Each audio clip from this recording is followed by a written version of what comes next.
A high-stakes Senate runoff in Georgia. Incumbent Democrat Raphael Warnock facing off against Republican challenger Herschel Walker.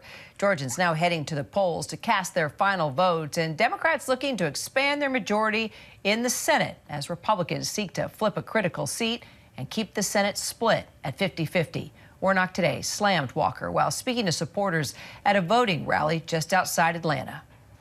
The people of Georgia deserve to have someone who understands the concerns of ordinary people, yes, and who will just be present with them, yeah, present with workers, present with farmers, who will listen to women, understanding that, you know, the women who are in these patients' rooms tend to know more than the politicians who are mostly male. Thank you. In Washington.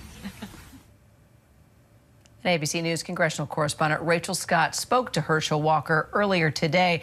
And by the way, he refused to answer any questions about Warnock's attacks on his character. Warnock is calling out. I'm not going to answer that question. I don't care what you say. We're not going to answer this. What we're going to talk about is voting. And I think what the people have done a good job. I think one of the best things we did is during the early election, I think people got out and they voted. For more now, ABC News' Reena Roy joining me live from Atlanta. So, Reena, let's talk about what it's like there on the ground right now as Georgians make their way to the polls to cast those final votes. Well, Kira, I can tell you that our teams have been out on the ground and speaking with voters directly, and they're excited, they're enthusiastic, and they're braving this nasty weather today to get out there and cast their votes. They're also braving really long lines. All of this to vote for a second time. One woman telling us that this is her chance to use her voice and to leave her mark here in this state. And some of the issues that are top of mind that voters we have been speaking with are the economy, inflation, and abortion rights. And you really just get the sense that people understand how high the stakes are and how important this election is for not only this state, but for also the country as a whole. And it feels like people are really just holding their breath for the results to come in.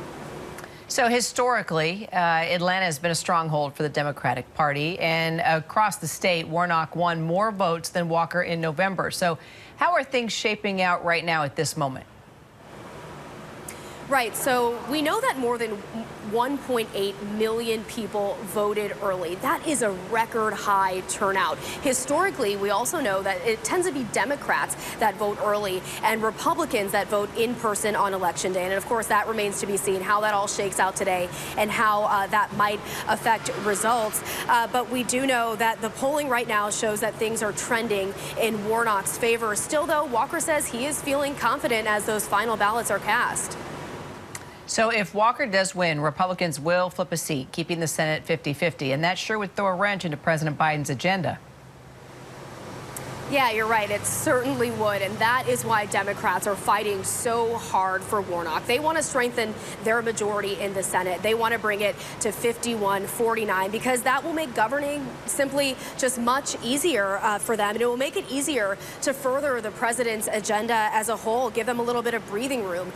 Democrats would get firm control of all the committees to move judicial nominations or any legislation to the floor a lot easier. Reena Roy in Atlanta, thank you so much. Hi, everyone. George Stephanopoulos here. Thanks for checking out the ABC News YouTube channel. If you'd like to get more videos, show highlights, and watch live event coverage, click on the right over here to subscribe to our channel. And don't forget to download the ABC News app for breaking news alerts. Thanks for watching.